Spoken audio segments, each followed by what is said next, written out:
Hi, everybody.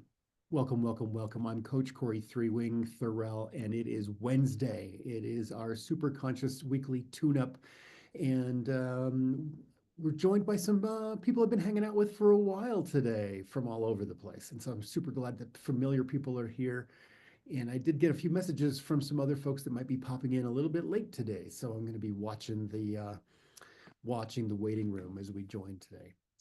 Today, I wanted to talk a little bit about what it is to balance the mind, the body, and the spirit. I think it's one thing I've noticed in my years of being a coach, working and helping people heal the shadows and the wounds within. I've noticed in Western culture, Western medicine, modern medicine, Europe and America mostly, is that when we have an awareness of our struggles in the cognitive mind, we're thinking, we're aware, we're present in the present moment with something that might be wrong or something that we desire to fix. And then we jump right to the dream of that end result. And we have all these things like Abraham Hicks and the law of attraction. And it's okay, yes. And Neville Guarded and, the emotion of the end result, the emotion of the gift revealed, and all of those things. And that's a beautiful journey. But I think what's missing in some of this conversation is the trapped energies in our body.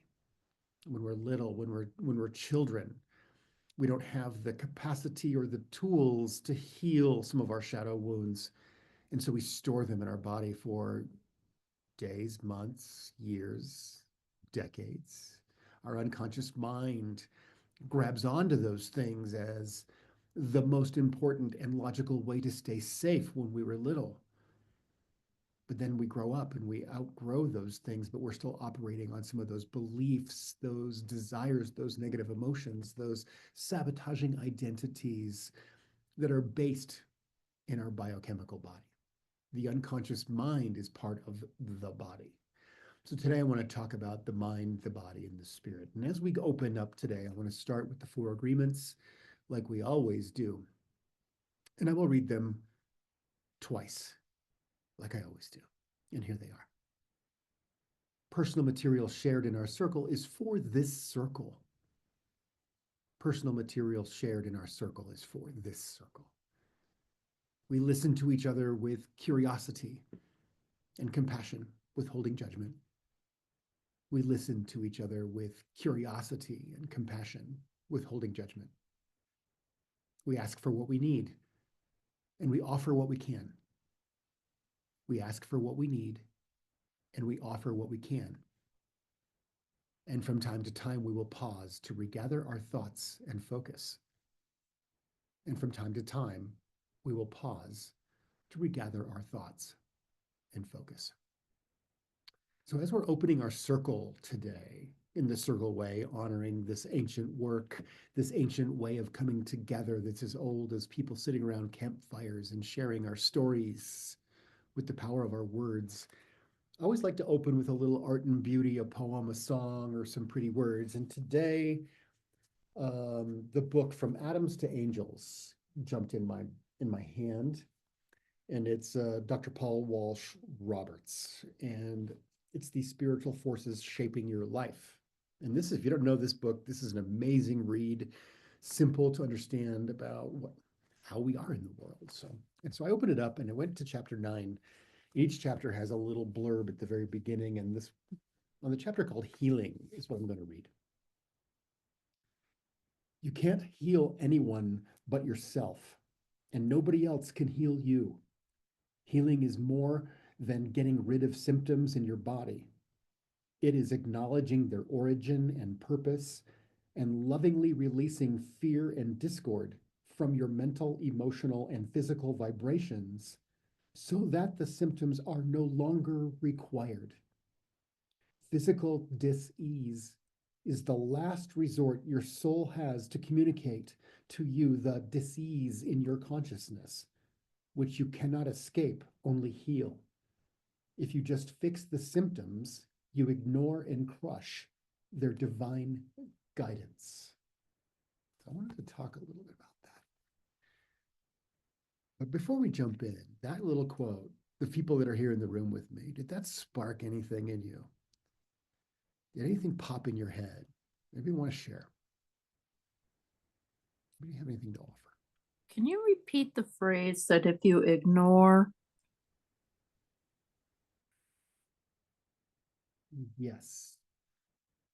If the last sentence, if you just fix the symptoms, you ignore and crush their divine guidance.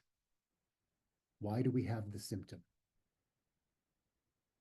The symptom, maybe I put this another way, is that the presenting problem is never the problem. The symptom is the presenting problem to wake us up to dig a little deeper, to look underneath. I love that phrase. If you just fix the symptoms, you ignore and crush their divine guidance.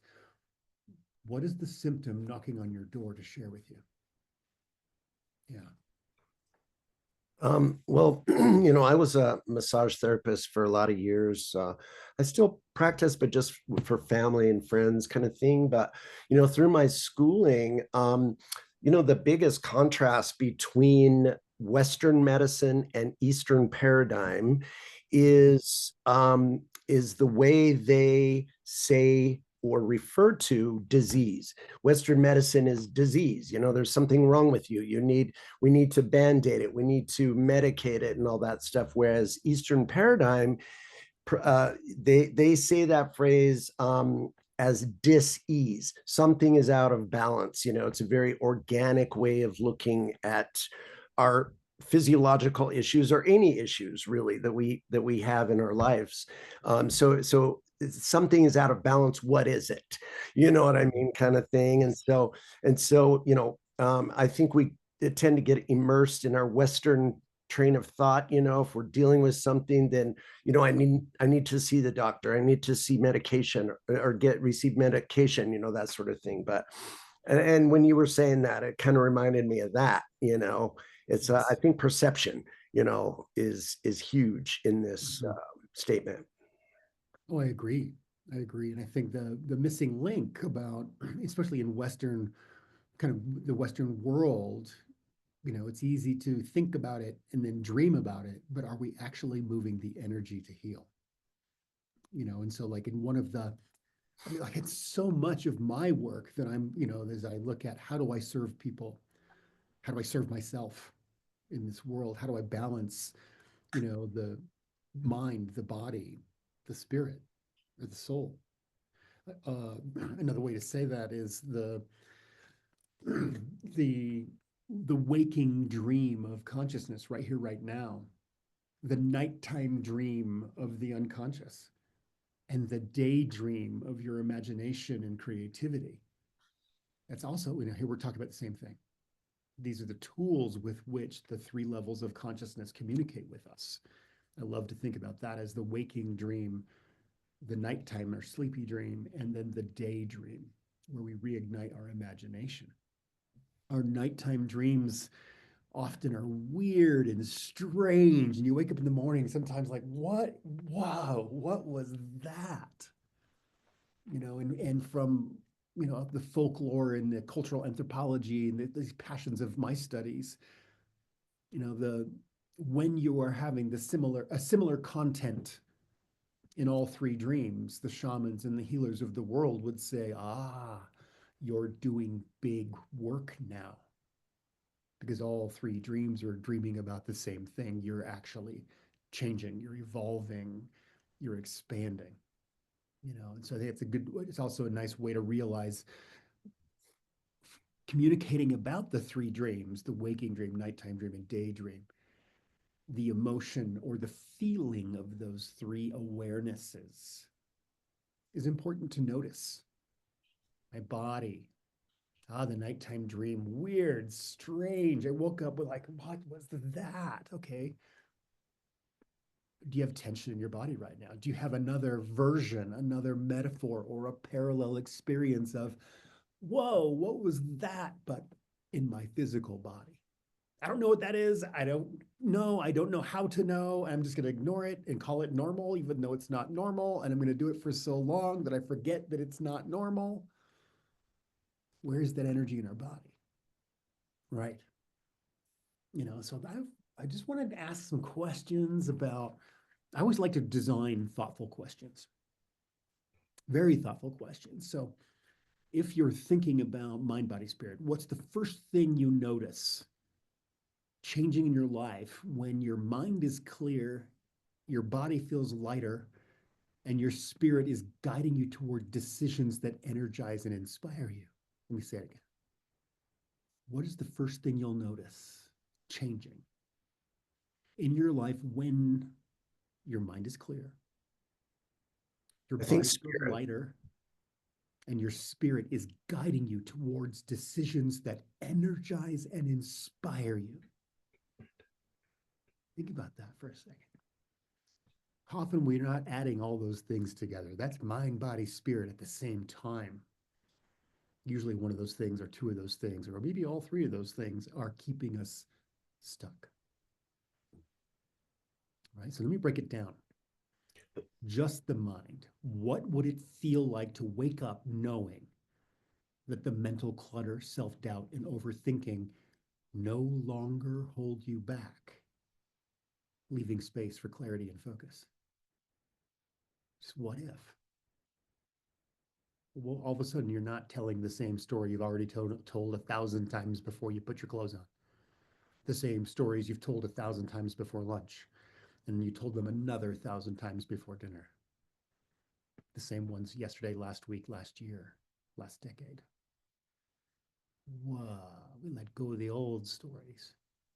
In your body, what could you achieve if the tension and heaviness you've been carrying were replaced with energy, vitality, and ease in your body?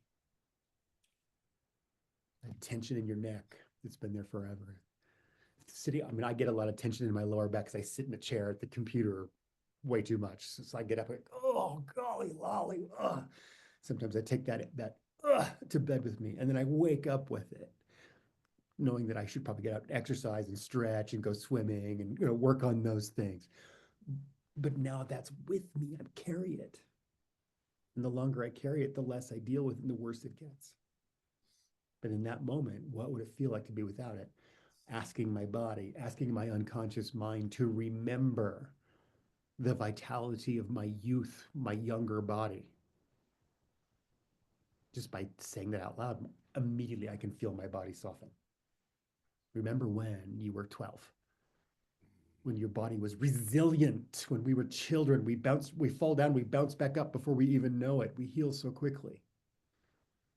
Now at 56, I fall down, I'm like, oh, takes me a little second to get up again, I carry that metaphor in other areas of my life.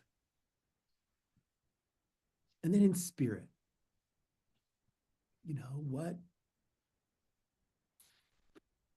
what's the first inspired action you'll take when your imagination, intuition, and motivation are aligned with your purpose? What will you do when your imagination, intuition, and motivation are aligned with who you really are? And I love that these questions are kind of pretty and they're thoughtful, but they also, in our daily human life of carrying bullshit and our woundedness and the stress and the chop wood, carry water, clean the toilet, sometimes they're a little too pretty and a little too far away. That's a pretty idea, but that's not how I'm experiencing my world. Okay? So mind, body, spirit. Balancing these energies, cognitive, biochemical, spiritual. I want to talk a little bit about, when we're the mind, these three pillars, how do we talk about that? Let's see. I want to say the mind is the driver of our thoughts, our beliefs, and our decisions. Think, think, think. Plan, plan, plan. Think, think. Numbers, charts, words. Our body is the home of stored energy, emotions, and our physical vitality. And our spirit is the compass of our purpose, dreams, and connections. So our thoughts, beliefs, decisions, our stored energy, emotions, and physical vitality, and our purpose, dreams, and connections. Sounds pretty good having them all together. But what's it like when they're not together? Your mind shapes your reality. It's the storyteller of your life. But it often runs on outdated scripts, outdated information, yesterday's stories, other people's stories. How many of the stories that you learned from your parents and grandparents that were not even yours are still controlling your life so that you belong to them? How many of those stories are painful because they're not yours, but we carry them because we want to belong? Oh, dad's family does that, and I do it too, so that I can do it. I belong to them. Handed down. We learn in epigenetics, these epigenetics, above the genetics, behaviors, beliefs, and ideas and limiting decisions are also handed down through the generations. So cognitive awareness, we can think of these things, spot them, and work with them. We can see them, feel them, and call them in. I'm uncomfortable enough to start searching for a solution. My cognitive mind, okay, where am I uncomfortable? How am I uncomfortable? What do I not like about this? And how long do you stay there before it becomes it's less painful to change than it is to stay put? Sometimes at first, the pain of change is way more painful than staying put. I'm gonna stay suffering for a while because I can't face the change. I don't know how, I don't have enough information, I don't know where to begin, but I'm uncomfortable now. I'm thinking of all these things. Start to search. Thinking, searching. I'm uncomfortable. So I'm now looking for the solution. This is all cognitive work, awareness work. But then all of a sudden, in that search, to find comfort, to find a solution, to find ease, we do cognitive work. In NLP, neuro linguistic programming, the reframing of our language, when all of a sudden we realized the story we were telling was keeping us stuck. So we change the story. We reframe the story. So something that made me feel powerless, the very exact same circumstance with a reframing of story now becomes the very motivation for change. Same situation, that didn't change. My perspective of it changed. I now see a pathway where I didn't see one before. Search, aha, try a book, try a course, try a process, try a habit, a regime. But then there's usually one that goes, whoa, yes, that feels amazing. Yes, I have energy in me. Your body wakes up to say, bingo, bingo, bingo, something's going on. This is the way to go. Your body now joined the search because something felt good. There's something in the body, the unconscious mind communicating through our body.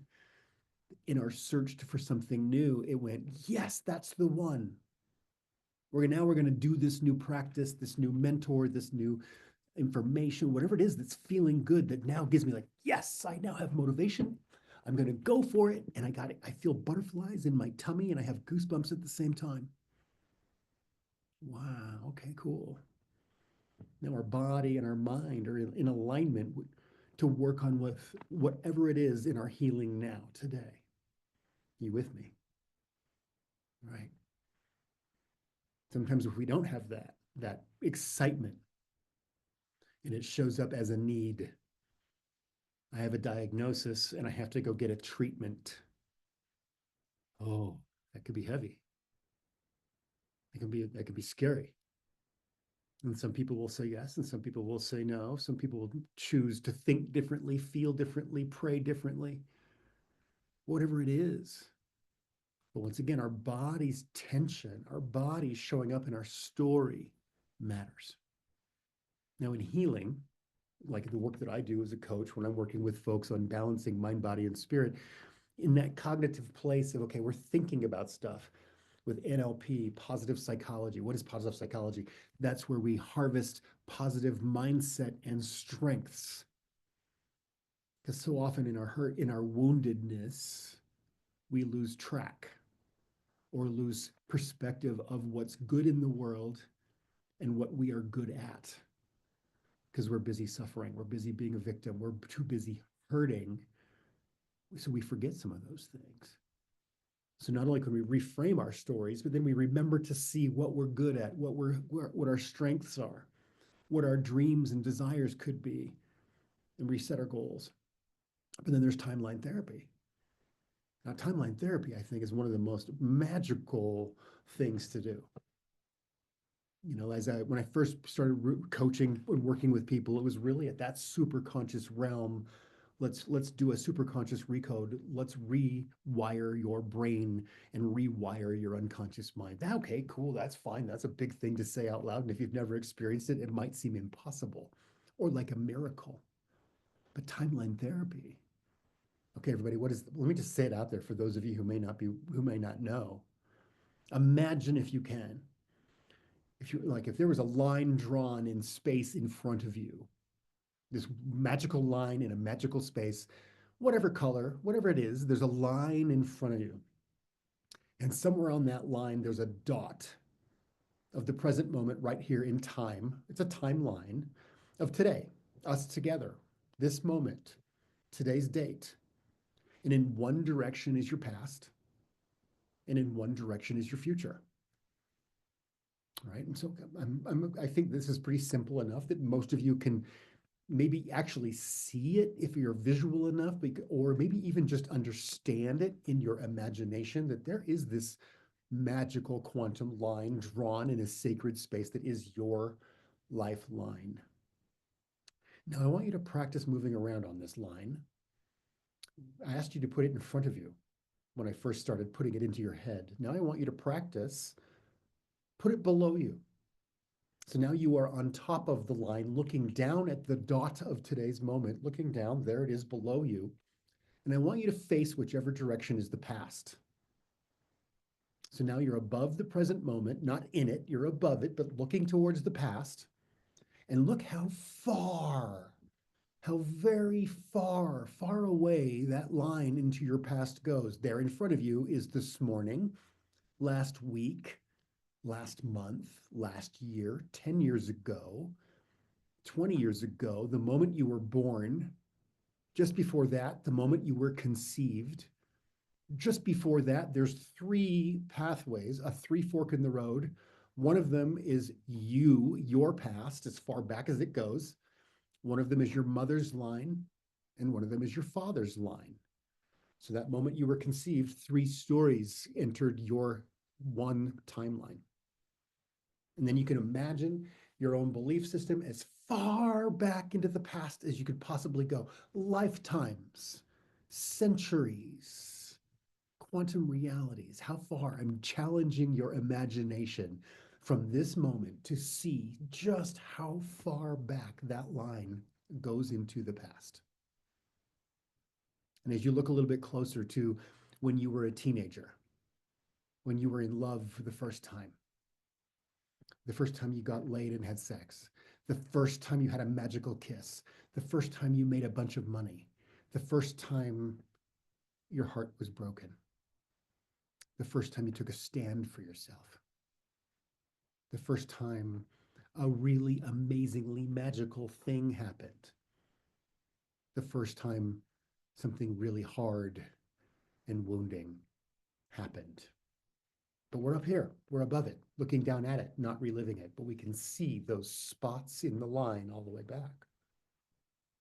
Now I want you to practice a moment. I want you to travel backwards into the future. So you're traveling backwards into the future. The line below you, now just in front of you, you can see tomorrow, and you can see next week, and then next year, and 10 years from now. You're traveling backwards into the future.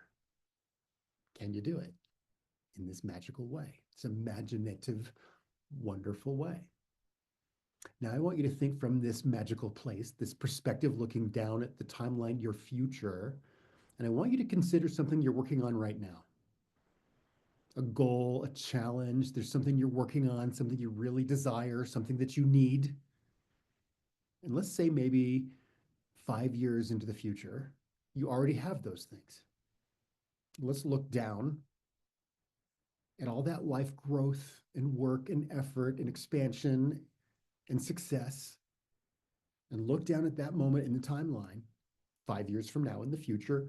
That version of you is there, having already achieved all the things you have questions about that you're working on right now. And what if I could say in this magical moment right here, what if you could ask that version of you to join you and to share wisdom and ask for the help that you need? Wow. Kind of a cool thought, right? Just as importantly, just imagine in timeline therapy, one of the reasons why this is so successful and so amazingly useful with people's healing journey is that you can, especially people like with PTSD or people who were really wounded or violated, trauma, really painful moments in their life, they can travel back to those moments above them, look down at them from above, from a safe distance, remove the negative emotions and the negative beliefs, install healing without reliving it, without being re-triggered by it. Often talk therapy, as important as that is for trauma or wounded folks, actually going back and retelling the story re-wounds them, re-triggers them. Timeline therapy, you can go back to those original moments and heal them without reliving them. And if you're curious about what I'm saying, look it up. Timeline therapy and its success. There's all these medical journals now about how the esoteric sciences and these types of modalities, we're not doctors. So we're not allowed to treat, diagnose, or prescribe, but we are complementary medicine in the spiritual realm for any physical condition. So we can work alongside those people in a really beautiful way. That makes sense? So now here it is. This is all cognitive. We're thinking, we're imagining, we're telling stories. And in timeline therapy, we're rewriting the stories. I can go back into the past above a triggering event, something I didn't know how to heal when I was 7 or 15 or 30. From here, I can go back, remove the negative emotions and the negative beliefs with help from a coach and a guide, install positive beliefs and emotions. And then from that place in the timeline, I can watch every event after that heal too. From the original wounding moment, you can watch all moments heal after that. This may sound fantastical. This may sound magical beyond belief, but it's actually quite simple and practical. Patrick, I know you've experienced a little bit of timeline therapy in our trainings. Yeah. Do you have anything to share about your experience with timeline therapy? Yeah, it's something that, the experience I had was, revisiting my younger self, and Mhm. am I the person now that I imagined I would be when I was that age, or whatever. And the answer was no. You know what I mean? In a lot of ways, Uh-huh. but it was great to reconcile, and to um, be encouraged to be committed to being more of that person that I envisioned that I was during that time, or that I felt that I was, that I knew that I was, the kind of person that has been over the years tarnished or, um, you know, uh, I want to say damaged, but no, I don't know, maybe a little bit of damage there, you know what I mean? But yeah, it was just a really great experience, to sit with my younger self, and yeah, and conference, I guess, so yeah, it was a very healing experience, for me. Yeah. And it has sort of redirected some of my thoughts and things currently. You know what I mean? In a Sure, positive way. Yeah. sure. Oh, absolutely, for sure. We know we hear a lot about over the years, I've heard lots of things in my journey about inner child work and how do you do inner child work and this kind of thing.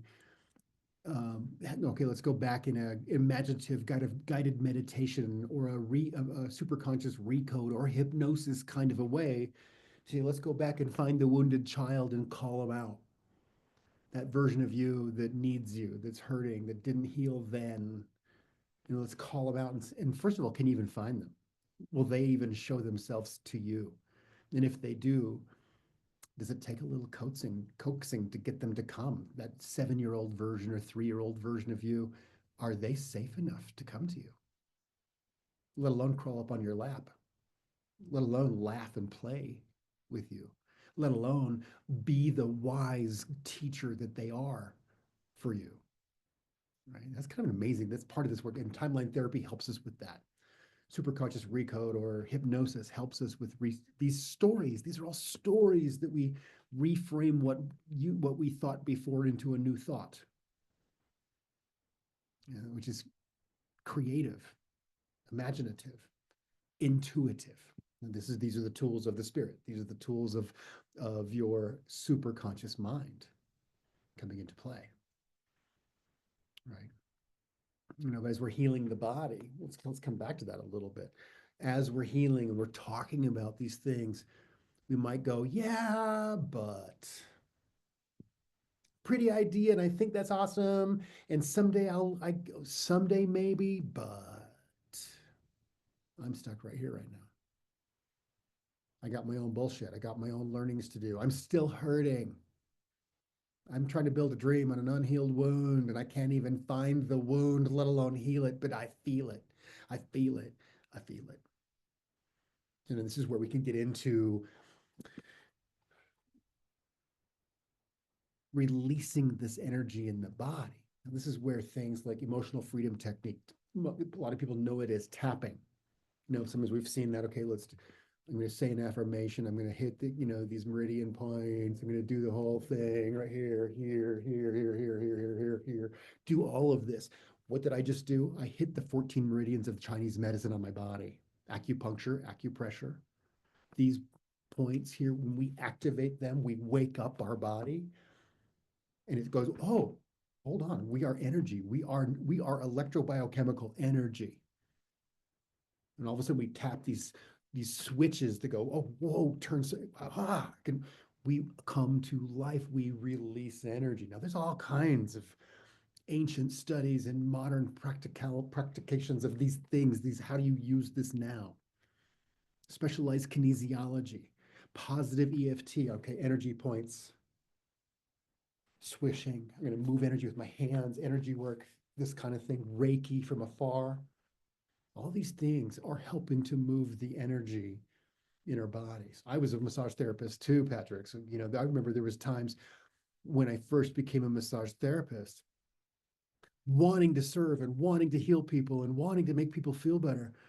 But I would do two sessions in one day and I'd feel like I had my ass kicked.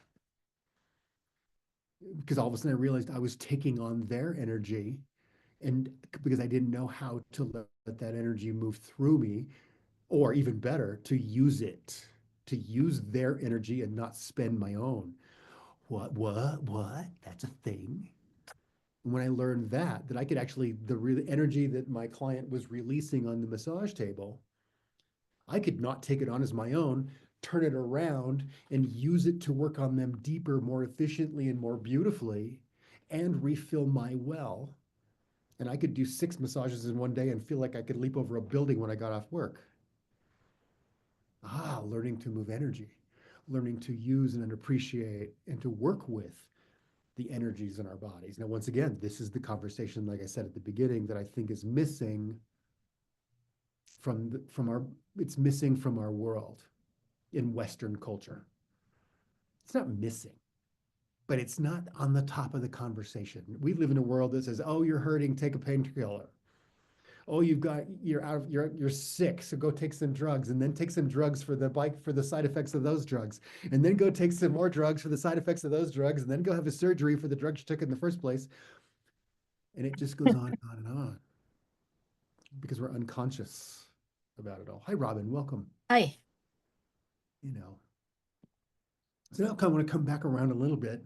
We're talking about mind and body and spirit and balancing those three energies today, Robin.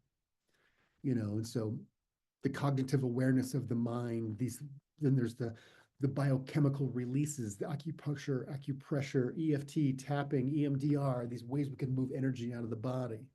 When we work on the symptom, then we can get to the root cause of the symptom. It's like I said in the opening quote there, you can't just make the symptom go away. You have to find out why it's here. It's actually a message to something deeper. The presenting problem is never the problem. The symptom is the doorbell. You still have to open the door and see who rang it, who rang the doorbell, what part of you is asking for healing or attention. But then we all of a sudden get to that. We do that. That energy leaves us. We do the work of that. Now that's a personal breakthrough. I love this idea as a breakthrough. This is kind of a relatively new concept that I'm seeing in the ecology of coaching right now. Is that we're going to deal with the symptom so that we can heal the root cause of that symptom. And all of a sudden that we've let go of a belief or we let go of an identity, we actually healed that wound that we've been carrying for this lifetime or maybe many lifetimes. And then what? And then what do you do? Sometimes it's prevention. Okay, well, how do we keep it from happening? Maybe that's the obvious next thought. But in prevention, I'm going to stop that. I'm never going to let that happen again. That thing that happened to me, I healed it. I'm beyond it. And I'm never going to let that happen to me. Oh shit, it's back. Because I was focusing on not that. That right there, not that, not that. I'm focusing on not having that, which means you're focusing on that and you manifest what you think about. And so it comes back. Oh man. Another way to say life prevention. Okay, we're not going to run away anymore. We're going to run toward. This is life design. What's life like without the problem that created the presenting problem? Okay, symptom, root cause. We healed that. We had a personal breakthrough. We let that energy go. We made space in our consciousness and our body for the next dream. Have you done your dream work? Do you know what to put on the shelf where that old part of you sat and hurt for so long? We've got dream work to do. Dream work to do. This is where, a major part of my coaching when I first started was a project called Dream Intending. And I first invented this concept, this idea of dream intending because I was working with clients and we were working on healing and working on letting go of difficult situations and beliefs and so all the suffering and struggle and resistance and hesitation. Okay, and we could work on that symptom for a minute, but we couldn't quite get to the root cause, let alone we couldn't even come close to the dream work of what to replace it with. Why? It's because today hurts so much I can't imagine dreaming about tomorrow. Tomorrow, I'm so hurt today that my sacred dreams of tomorrow, I have put them in a little capsule and pushed them so far out into the future to protect them that I now can't remember where they are. I don't remember what the details are. And I don't dare look because today is so painful. Do you guys resonate with this? You know what I'm talking about? When we put our dreams into the realm of tomorrow, they never happen because tomorrow never happens. It's always today. And so we were always told, don't daydream. It's a waste of time. Don't daydream. Don't daydream, focus. In this work, Robin's done a lot of this work with me over the years. What could possibly be more important than daydreaming about your future? If daydreaming is your highest spiritual act, it is creativity, it is imagination, it is intuition, these are the tools of your spirit, your superconscious, the realm of creativity. These are the tools that we're taught not to use. So in your suffering, when did you stop being curious about your own story? When did you stop dreaming about your own story? When did you give your power away and stop dreaming about your own future? Right? The 4 questions. I think we did this a couple of weeks ago. When did you stop singing? When did you stop dancing? When did you stop being mystified about your own story? And when did you stop being comfortable in the sweet territory of silence? These are all superconscious creativity, manifestation, energies, frequencies, and healing tools. These are the realms of the body, past, or the mind and the body coming together. We're no longer healing the symptoms because we addressed them. We understand why they came knocking. But you're dreaming. You got dream work to do. So this is the realm of the superconscious dream intending. I am intending to dream gigantically about my future. I'm intending to revisit my dreams as part of my my non-negotiable daily rituals and habits, to dream about my future in such a way that I am ignited, I am excited, in such a way that my fears and my limitations become just details of the old story of who I used to be. So that when they come, I'm reminded of who I was, so that I can be reminded of who I'm becoming. I'm going to say that again. When your old stories come knocking again, the old fear and the old habit and the old version of you that comes knocking again, thank you, thank you, thank you. Old version of me, reminding me of where I have come, which is reminding me of who I am becoming. Wow. Thank you, old self, for showing me my path and for turning me back around toward the future. I'm going to pull the anchor out of my past and set it into my future so strongly that I'm no longer stuck in the past. I am now anchored in my future in such a way that my dreams actually pull me toward them. Superconscious work, dreaming, imagination, dream intending. This is balancing all 3 parts. I love to think about as we begin to close it, we have about 10 minutes left. Mind is where we rewire ourselves. We're aware of our problem. We're aware of our discomfort. We're aware of our success and our gratitude. We're aware right here in the present moment of all of our circumstance. And this is where we go from reactive to resourceful. We're rewiring our mind to go from reacting to resourceful. This is when we stop reacting to the world and we create in the world. Are you reacting or creating? You can only do one or the other and not both. Where are you spending 80% of your time? In the 80-20 rule. Most of us are spending 80% of our time reacting to the negativity in the over-sensationalized world, which is what our politics and our churches have taught us to do, because that's what they were taught. Because it keeps the powerful, and it keeps the rest of us feeling guilty and giving them our money. And there's nothing right or wrong about that. That's just what's happening. And the second we wake up, all of a sudden we move from rewiring our brain. We move from reactive to resourceful to regulating our energy. Now we're doing the work of the body. We're regulating this energy. We're moving from run down to re-energized. When we work with the energies of the body, we stop draining our resources and we start refilling our resources. I love the definition of anxiety as spending your resources, your time, energy, money, and attention on an undesired outcome. That's all anxiety is. What if that's all anxiety was? Oh, I was spending all of my resources on shit I don't want. There's something kind of nice to know about that. That's why it feels so terrible. And the opposite is inspiration. when now we're not only spending our resources, but we are refilling our resources, our time, energy, money, and attention on a desired outcome. What does that mean? I'm investing in my dreams of the future. I'm investing in making the rest of life the best of life. I'm actually giving gigantic amounts of attention and love to something that makes a difference that I care about.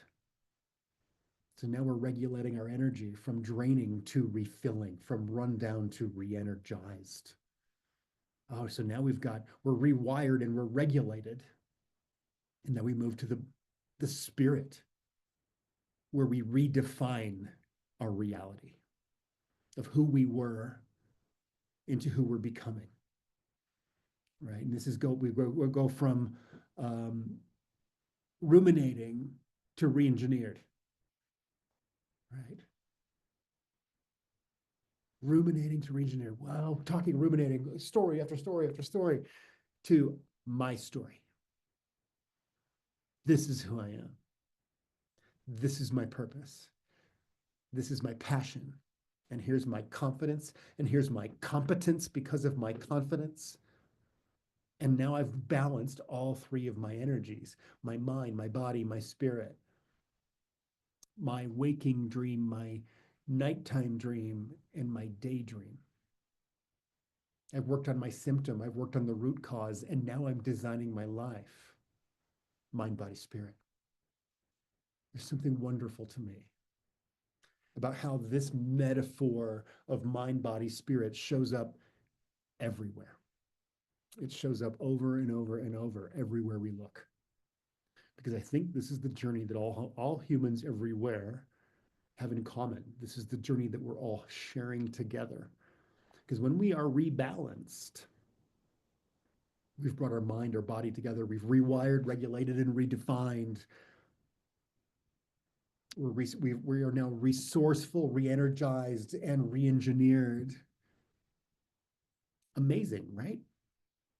But what happens next? Oh, shit, we go again. Here we go again. Healing is not a destination. Healing is a mindset. Healing is a choice that we make with every breath that we take. Because when we are re-engineered and beginning again the next realm, the next round of challenges, we've just been prepared for. And we've been through the loop so many times, and now we're getting ready to go again. Mind, body, spirit. Healing the mind, the body, the spirit. As a coach,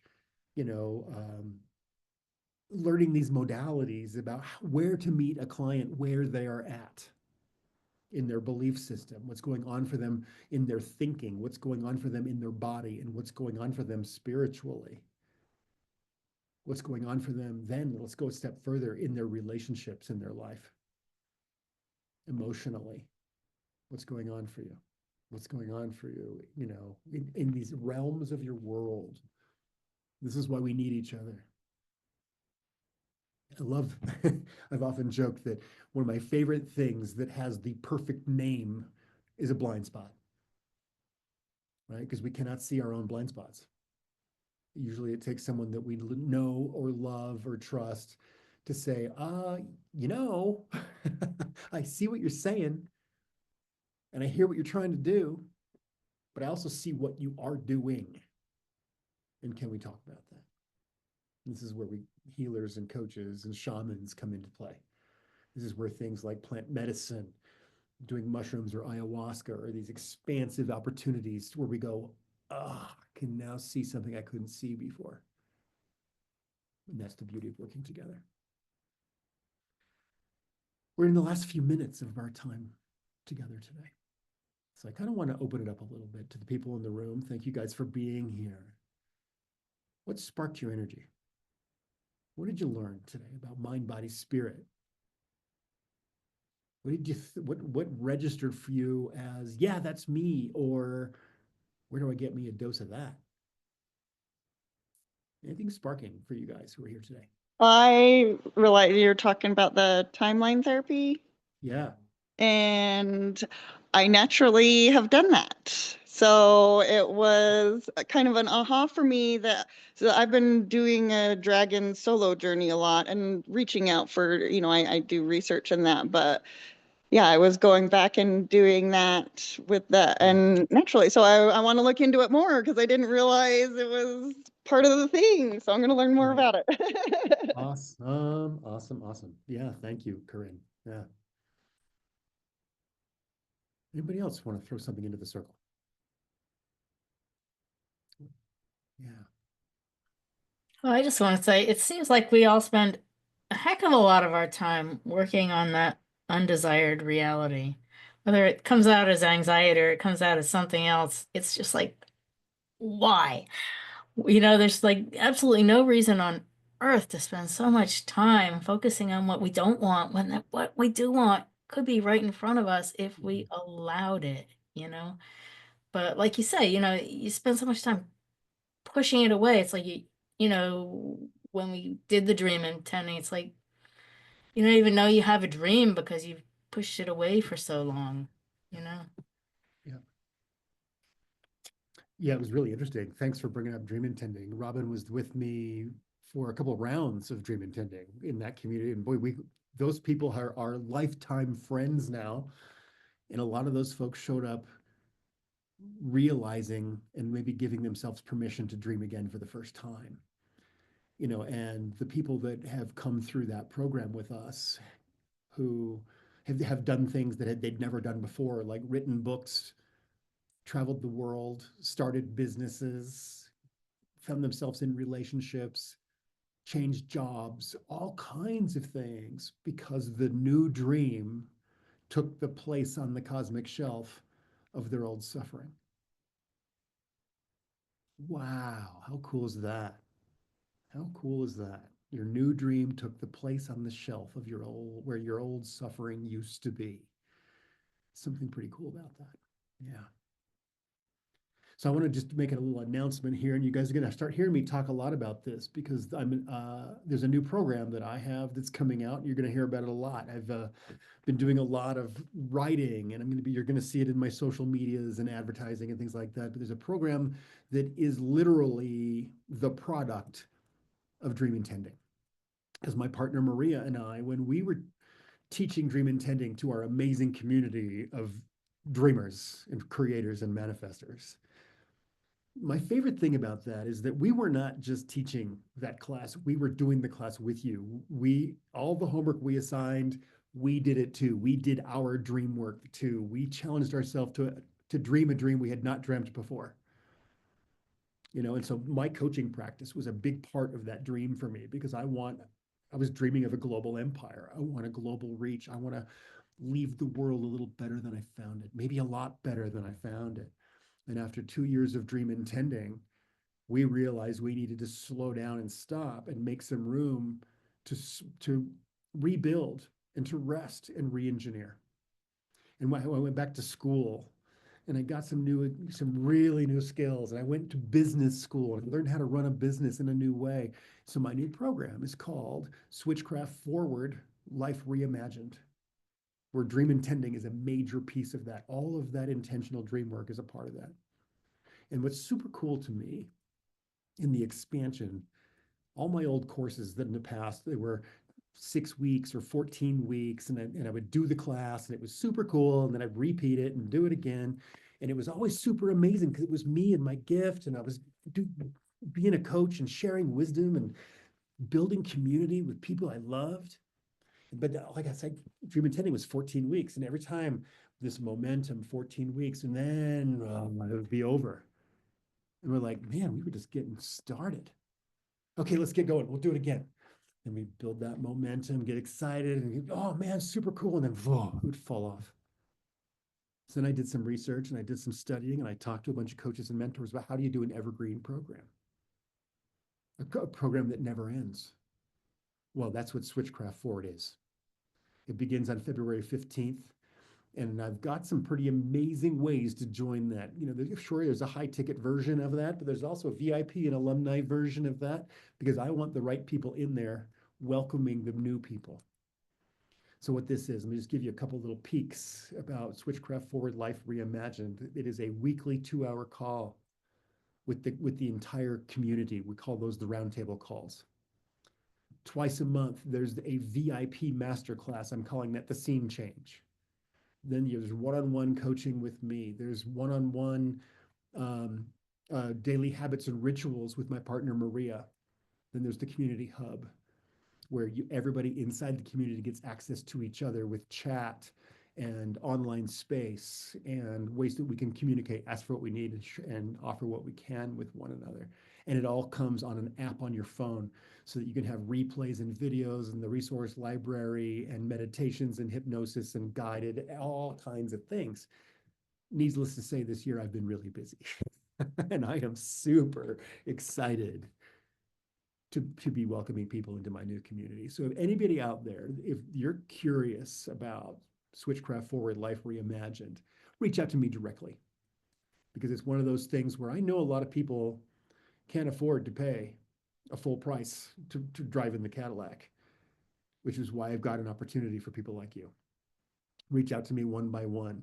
If you're an active, tender-hearted warrior interested in participating, I want you to show up and make an offer with me. Talk to me about what you got. Because the reason I'm mentioning this to people like you who've known me for a while know that the power of the circles that I host is about the community. And I want to make sure that I've got a bunch of knights already sitting at the round table for when new people that come in ready to dream for the first time are surrounded by people in the right energy, thinking the right thoughts, and being the right example. And because of that, I'm willing to really bend the rules. If there are rules, they're my rules. But yeah, I want to be transparent. This is a way I'm supporting myself and paying my bills.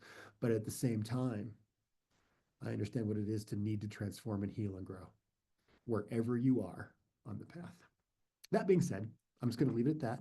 You guys going to start seeing a bunch of that on my socials. You're going to hear a lot more about this coming out. You're going to start seeing Maria, my partner for the last 3 years. She's going to start showing up in these circles a little bit more often. Those of you who have not met her, you will love Maria. Robin knows Maria very well. But that being said, let's go ahead and wrap it up for today. Any last thoughts, ideas, ahas, or takeaways from today's little Wednesday tune-up? Anybody have anything to throw into the circle? Melody, hi. Yeah, I was just thinking, you were talking about the mind, body, spirit, and what if we could get all of those balanced and cleared? And just the one word that comes to mind is unstoppable. Yeah. I mean, if that's all cleared, it's just like a person would be unstoppable. Love that. Love that. And I would then say, okay, the NLP coach in me would say, are you stopped? Is it possible to stop? You're breathing, you're living, you're growing, you're feeling. Are you really stopped? Yeah. But thank you. Yes, Melody. I love to think about that. We often feel like we're stopped. For me, that quote that you read from Atoms to Angels, about you can't heal anyone but yourself. My focus this year for myself is to not focus necessarily on what's not going right in my environment, but concentrating on changing myself first. You know what I mean? Yeah. So that hit me pretty good today. So thank you. Awesome. Yeah. Identity work. Yeah. Who do you think you are? You're absolutely right. And you can always change your identity. Yeah. That's we should do an entire workshop just on that. That's tons of content on that. Yeah. Robin, you got something to share? Yeah, I just want to say the other day, like, I just had this vision. Like, there's always like something, something that comes up. Either it's like a mind thing or a body thing or something. And the other day I just had this vision of like like just going beyond all those things, all the issues, all the things. And it was just like, yeah, okay, so there's this space that's beyond all that. And I just saw myself like living in this space, and it was like so cool. It was like, here's this space where the problems are sort of like over there, and I'm living over here, and it's like just like, yeah, like a total identity shift, like just going beyond all the shit. And it was so cool. And I was like, Mhm. yeah, okay, so I need more of that. I just need to stay focused on where that is and staying there. So that's kind of what I'm going to focus on now, because I don't need all the other limiting crap right now. It's just like how to get beyond that and stay there. Mhm.